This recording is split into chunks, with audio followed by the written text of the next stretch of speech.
طريقة جديدة لعمل القرنبيط عشان يطلع مقرمش وباللون ده وبالشكل ده تحفة. من غير بيض ولا لبن. هنشوف الطريقة مع بعض. أنا غادة عرابي، دي قناتي، قناة ستات في مصر. أهلا بيكم. احنا هنا مقطعين القرنبيط صغير. هوريكم بس حتة كده ان احنا بنشيل القشرة اللي على العود عشان يتشرب التتبيلة كويس، وعشان كمان تستوي كويس، لان لو في القشرة دي مش هيستوي كويس. هنجيب حلة على النار فيها مية مغلية، متكونش مليانة قوي، وهنحط فيها معلقة سكر صغيرة وعصرة ليمون.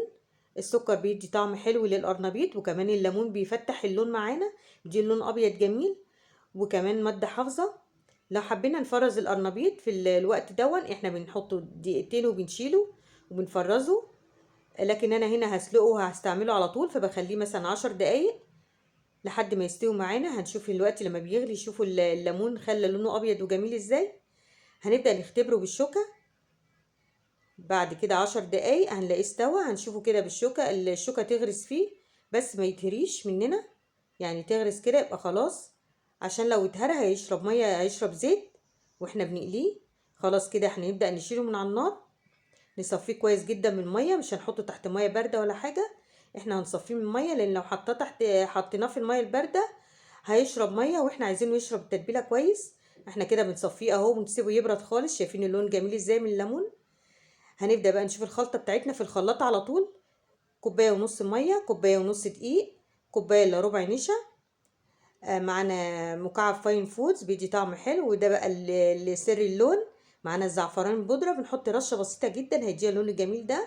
وكمان بس انا عشان فاتني التصوير حطيت معلقة بيكنج باودر في الخلاط برضو علشان يدي هشاشة بدل البيض. حطينا توم مفروم، فرمنا توم، دقيناه في الهون مع كمون وشوية ملح صغيرين. هنا هنحط الخضرة بتاعتنا، شبت وبقدونس وكزبرة، بس ما نكترش الشبت عشان لونه ما يسودش. الشبت بيسود القرنبيط، بيخلي لونه اسود شوية او غامق شوية. احنا هنا حطينا غسلنا الخضرة، قطعناها رفيع وحطيناها. هنبدأ بقى نضيف القرنبيط بتاعنا. ما بنحطش الخضرة في الخلاط، لان حطيناها في الخلاط هتنعم قوي، هتدينا نتيجة وحشة خالص. فاحنا بنحطها بعد ما بننزل الخليط من الخلاط، بنحط عليه الخضرة بتاعتنا وكمون وتوم وملح زي ما قلنا. هنبدأ نضيف بقى القرنبيط واحدة واحدة كده، بحيث ان هو ما يتهريش معانا، وما نحطوش كله. يعني احنا نحط على قد ما هنقلي، او على قد الخليط ما ياخد، وبعد كده اما نخلص نبقى نحط تاني. عندنا زيت على النار، اهم حاجة يكون النار عالية عليه، ويكون سخن جدا. هنبدأ نحط معلقة صغيرة نشا. معلقة النشا دي فايدتها ان هي مش هتخليه يشرب زيت، والزيت يفضل نضيف زي ما هو مش هيجراله حاجة ولا يتحرق ولا حاجة. هنبدأ بقى القرنبيط حطيناه في الخلطة حوالي ربع ساعة كده يتشرب شوية. هنبدأ بقى نقلي القرنبيط بتاعنا. نحاول واحنا بنحط القرنبيط كده نفرق شوية بينه وبين بعض كده عشان ما يلزقش، وعلى نار عالية، مش هنهدي النار. احنا بس بعد ما نحط القرنبيط كله في الطاسة ونملى الطاسة هنخليها متوسطة، ما نخليش النار هادية علشان ما يشربش زيت مننا. يبقى اهم حاجة ان احنا نخلي النار متوسطة، ما تكونش هادية. هنبدأ بقى نقلب من وقت للتاني لحد ما ناخد اللون اللي احنا عايزينه. طبعا الزعفران البودرة متوفر عند العطار، موجود زي البهارات زي اي حاجة موجودة. عملنا بيه قبل كده رز بسمتي، وعملنا بيه الجمبري الكريسبي، وعملنا بيه حاجات كتيرة.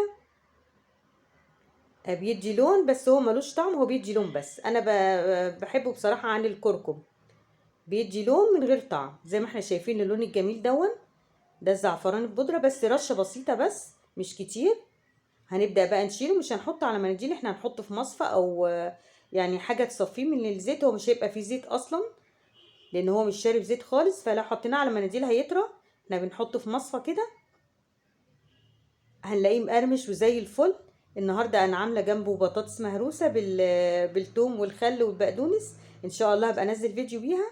وعامله كمان جنبيه بتنجان رومي وعليه دقه البتنجان. احنا عاملين قبل كده بتنجان المخلل مع بعض. ان شاء الله هنزل لكم فيديو بالبطاطس والبتنجان اللي انا عاملاه ده، بس عشان الفيديو مبقاش طويل. شايفين القرنبيط جميل وتحفه ولونه حلو، مش شارب زيت ولا اي حاجه. اتمنى ان شاء الله الوصفه تكون عجبتكم. ولو مش مشتركه في القناه ان شاء الله تشتركي وتفعلي الجرس على علامه الكل. ولو مشتركه يا ريت تعملي اللايك، ما تنسوش اللايك عشان يوصل لكل الناس. شايفين من جوه مستوي ازاي. السلام عليكم ورحمة الله وبركاته.